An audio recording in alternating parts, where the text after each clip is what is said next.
BRS అధినేత కేసీఆర్ పాలనలో తెలంగాణ రాష్ట్రం విద్యుత్ రంగంలో గణనీయమైన పురోగతి సాధించింది. రాష్ట్ర విభజన తర్వాత నుంచి పవర్ శరవేగంగా అభివృద్ధి సాధించింది. తెలుగు జిల్లుల రాష్ట్రంగా తెలంగాణ కీర్తి నేడు దశ దిశలా వ్యాపించింది. విద్యుత్ సరఫరాకు సంబంధించి తెలంగాణలో నిరుడు ఒక్క కేసు కూడా నమోదు కాలేదని నేషనల్ క్రైమ్ రికార్డ్స్ బ్యూరో నివేదిక స్పష్టం చేసింది.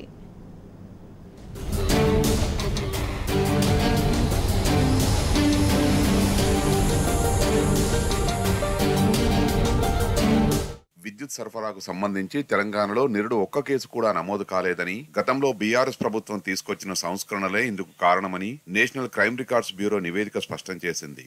విద్యుత్ సరఫరాకు సంబంధించిన గొడవలు అత్యధికంగా బీహార్లో నమోదైనట్టు తెలిపింది.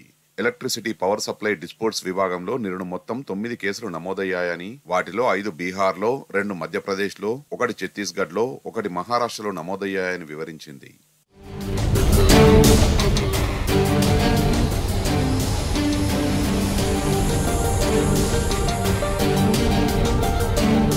నాణ్యమైన విద్యుత్ ఇవ్వాలని, నిరంతర కరెంటు సరఫరా చేయాలని బీహార్లో ప్రజలు అధికారులతో గొడవలకు దిగడంతో ఆ రాష్ట్రంలో నిరుడు అత్యధికంగా 532 కేసులు నమోదైనట్టు వెల్లడించింది.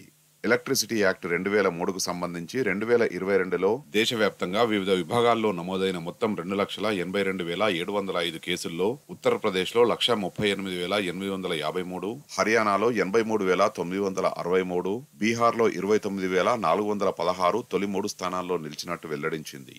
తెలంగాణలో 8 కేసులు మాత్రమే నమోదయ్యాయి.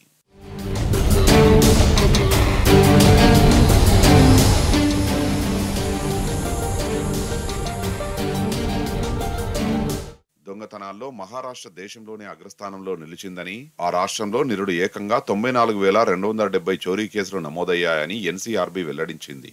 ఆ తర్వాతి స్థానాల్లో బీహార్, రాజస్థాన్ ఉన్నట్టు వివరించింది. Narcotic drugs and psychotropic substances act కింద కేరళలో అత్యధికంగా 26,619 కేసులు నమోదైనట్టు తెలిపింది. ఈ విభాగంలో కేరళ తర్వాత మహారాష్ట్ర, పంజాబ్, ఉత్తరప్రదేశ్ ఉన్నట్టు వివరించింది.